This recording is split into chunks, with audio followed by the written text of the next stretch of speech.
बर्तमान कालपुरुष कुंडली अष्टम राशि बिच्छा राशि विषय आलोचना करवा देखा बिच्छा राशि दशम स्थान रे केतु अवस्थान करछंती तेणु कर्म रे आपण को विलंबता करेब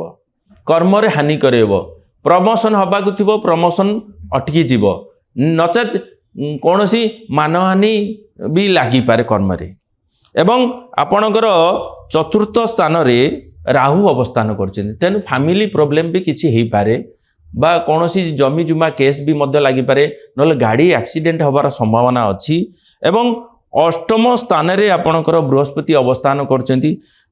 अष्टम स्थान रे बृहस्पति आपन को स्पिरिचुअलिटी गुरु भक्ति भाव बढ़े दे पारे एवं बृहस्पति रो दृष्टि आपणकर 12th हाउस ऊपर अछि विदेश गमन करि पारंती एवं सेकंड हाउस प्रति बृहस्पति को दृष्टि अछि निश्चित भाव में आर्थिक परिवर्तन हेबो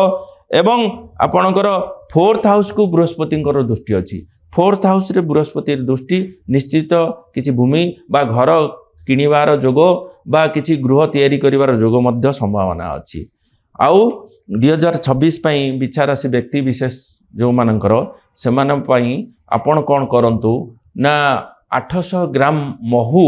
कौन सी शिव मंदिर रे दान कर दियंतु देखिबे निश्चित भाव में 2026 आपण पई शुभमय मंगलमय हेबो।